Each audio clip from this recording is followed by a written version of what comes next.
اس لیے کہ ہم کوئی ڈاکٹر افراد احمد جیسے بے نام خاندانوں کے گمشدہ شجروں کے بھولی بھولی ماؤں کے ان سے کوئی تعلق نہیں رکھتے،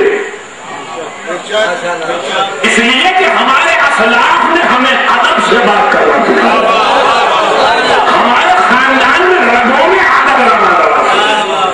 تو اس لیے ہم دریدہ کہانی نہیں کرتے، ہم گستاخی نہیں کرتے، ہم گالی نہیں بکتے، گالیاں تو وہ بکے کہ جن کے بزرگوں نے گالیاں دینا شروع کی۔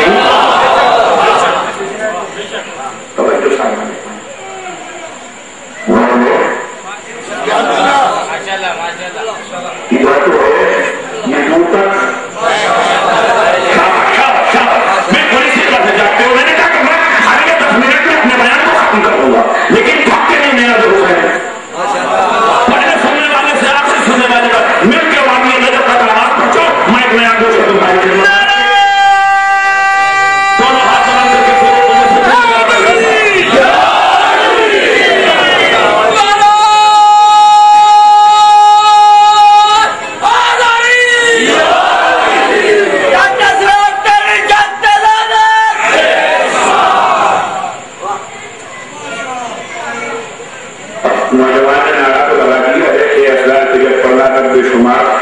یہ کتنے جب ہوں گے، کتنے بات ہوں گے،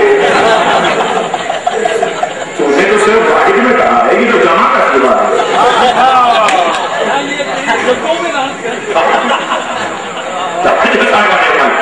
اس لیے کہ بالکل نہیں یہ بڑا مانا تو تمام دوستوں میں جا جاتا پوری طور سے۔ آپ بھی مولانا اپنے خطاب میں، آپ کے اپنے خطاب میں، آپ کے اشتہاروں میں، یہاں امامیہ میں بھی، لاہور میں، پھر اسلام آباد سے لے کے کراچی تک پشاور تک، اور علامہ بھی کہتے ہیں،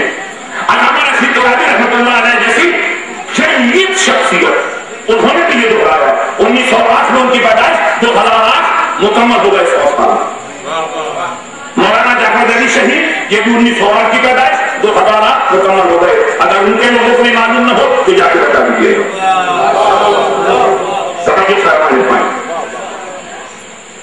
تو انہوں نے بھی اپنے خطابوں میں بارہا یہ اشعار پڑھے،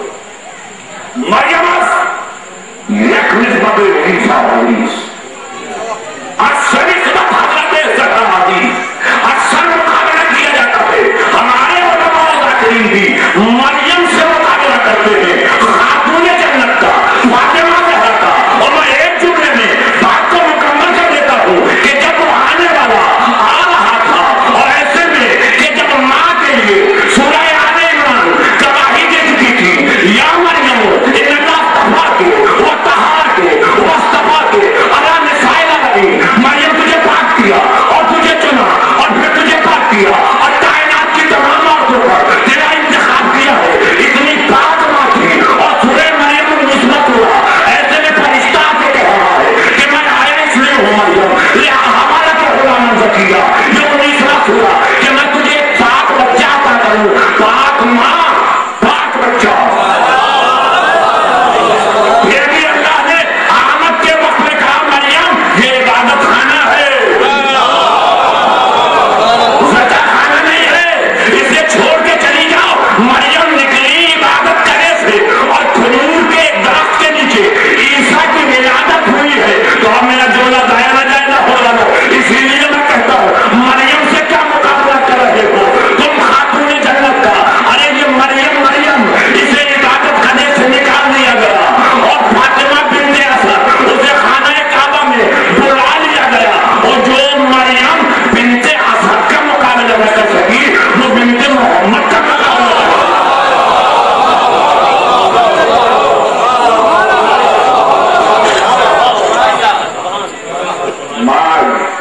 جو بات نے کہا تھا وہ بھی نہیں کہتا، جو ماں نے آ کے کہا خانہ کعبہ میں وہ بھی نہیں کہتا، یہ سن چکے کبھی کبھی کی باتیں جو ابھی میں نے کہا وہ بھی کچھ سن چکے، اب مجھے نیا گوشہ دینا ہے اور اسی پر ختم۔ کیا ہوا دیوار دھڑکن میں ایسے ہی نا یونیورسٹی میں بھی آ جاتے ہیں ہاتھ میں سب کا مسلم ہے اور جو حاضر ہونے کا نہیں آئے جو اپنی آنکھوں سے دیکھ بھی آئے اور اپنے ہونٹوں سے چوم بھی ہے. میں نے چوما بھی میں نے دیکھا آپ نے بھی دیکھا آپ نے بھی بولا میں اٹھا کے دے رہا ہوں کہ یہ تو علماء سے آپ سنتے رہے کہ اس میں کنکریٹ بھرا گیا سیمنٹ بھرا گیا جدید مسالہ جات بھرے گئے لیکن وہ دیوار شک ہو جاتی ہے. اچھا یہ دیوار شک ہو جاتی ہے تو کیا یہ وہی دیوار ہے کہ جو بنت اسد کی آمد کے موقع پر شک ہوئی تھی؟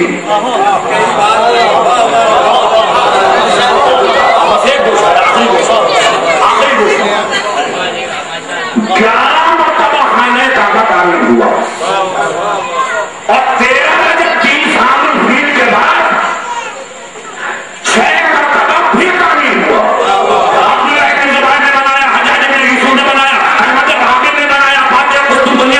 محمد نے بنایا پورا ڈیمالش ہو گیا تمام مسالہ ختم ہو گیا اور جب حسین نے کتاب کے بعد قریش نے بنایا تھا تو پھر اسی لیے یہ جو حکیم باہر رہ گیا ہے اور یہ ہجر اسماعیل باہر ہے تو یہ پہلے ہجر اسماعیل تک تھا لیکن چونکہ جو لکڑی لی گئی تھی وہ لکڑی کم پڑ گئی تھی اسی لیے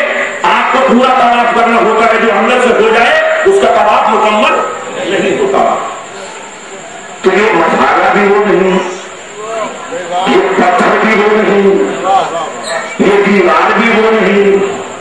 اب تو نیا مسالہ ہے نئی دیوار ہے پورے کعبے کا مواد اور مٹیریل ہی نیا ہے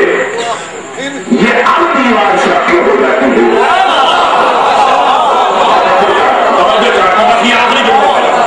یہ آخری جملہ کہہ رہا ہوں اور اگر اس جملے پر اٹھ کے پہنچاؤ گے نعرہ وادی نجف تک تو دل کو تسلی ہوگی کہ ہاں آنے والے جشن منا رہے ہیں. نہ پہنچا سکے تو کوئی بات نہیں ہے میں گھیرا نہیں کروں گا لیکن دعا ضرور کروں گا کہ آئندہ جشن کو جشن کی طرح منانے کی توفیق ملے. آخری جملہ کہہ رہا ہوں یاد رکھو سبق کو کہوں گا جو خلافت میں تاکہ کوئی لفظ ضائع نہ بنے. یاد رکھو اگر صرف اس وقت کی دیوار شک ہوئی ہوتی اور بعد کی دیواریں شک نہ ہوتی تو یہ اس بات کی دلیل ہوتی کہ علی نے صرف ایک لمحے مخصوص میں